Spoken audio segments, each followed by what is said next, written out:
Assalamualaikum warahmatullahi wabarakatuh. Pada kesempatan ini, kami akan membahas bentang alam di Indonesia.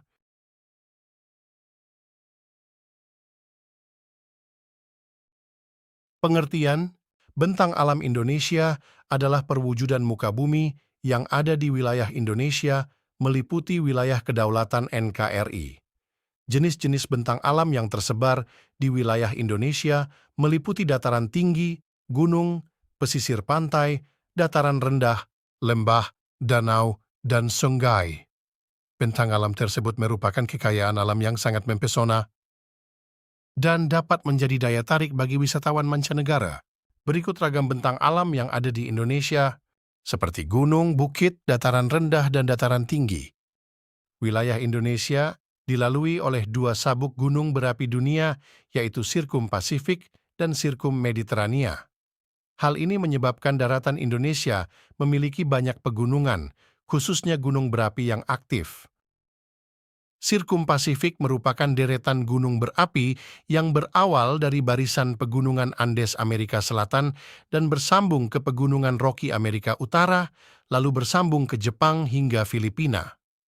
Jalur pegunungan ini melalui wilayah Indonesia dari Sulawesi, lalu berbelok ke Pulau Halmahera, dan akhirnya sampai di Papua.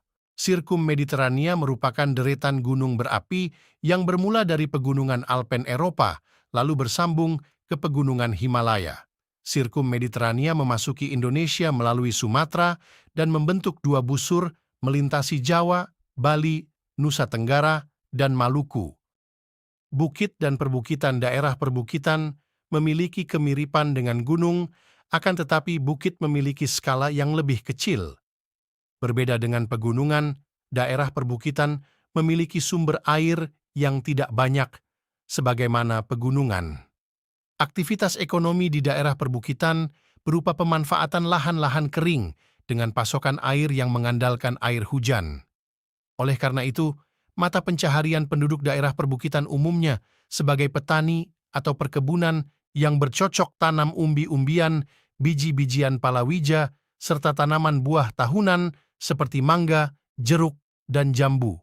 Bagian lereng bukit dengan pasokan air yang lebih banyak biasanya dimanfaatkan untuk kegiatan menanam padi. Berdasarkan awal terbentuknya, dataran tinggi dibedakan menjadi dua, yaitu sebagai berikut. 1.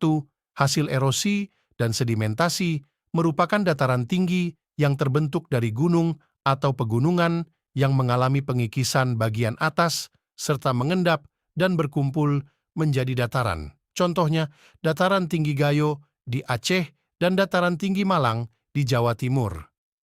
2. Hasil kaldera, yaitu material dari lereng gunung sekitar atau aktivitas vulkanik yang tertimbun di kaldera yang semakin lama, semakin meninggi dan mengeras hingga menjadi dataran tinggi. Contohnya adalah dataran tinggi Dieng di Jawa Tengah. Daerah dataran tinggi merupakan wilayah yang sangat subur sehingga cocok untuk kegiatan pertanian.